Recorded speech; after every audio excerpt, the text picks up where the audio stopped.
قصة بمبا كشر، أشهر راقصة في مصر. ما زال اسم الراقصة بمبا كشر مرتبطا بالشهرة والتألق، وكانت يطلق عليها ست الكل، يا بمبا كشر يا لوز مقشر. فهي تربعت على عرش الغناء والرقص في مصر لمدة نصف قرن من الزمان.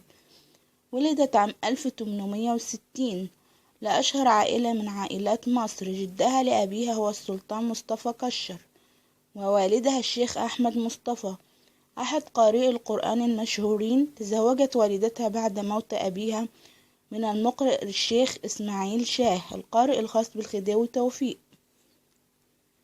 لديها 4 إخوات، وكانت أحدهم تدعى نبوية، وهي والدة مطربة القطرين فتحية أحمد.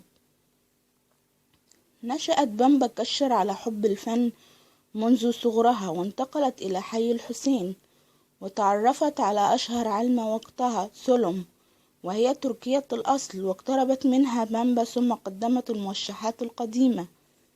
كانت تمتلك الذكاء والإبداع، وكان هذا سر نجاحها، فكانت هي الأول التي قدمت حفلات الزار، وجذبت جميع وجهات البلد وسياساتها وأيضا الشخصيات العربية المهمة. لم تنل حظا وفيرا في السينما، وظهرت في فيلم صامت عام 1927 بعنوان ليلى.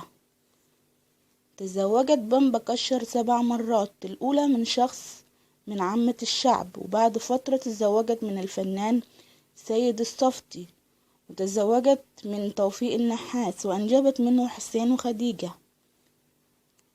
وتم الطلاق بعد إصرار عائلة زوجها بسبب الفن والزواج الرابع.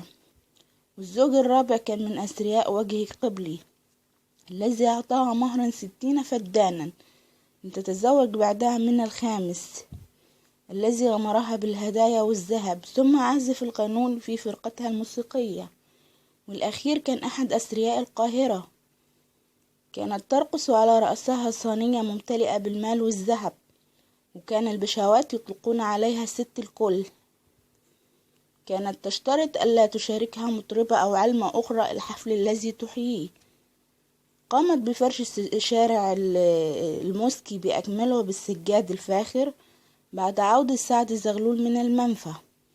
توفت عام 1930 عن عمر 70 عاما. الله يرحمها. شكرا للمتابعة، شكرا لمتابعين قناة مصر زمان.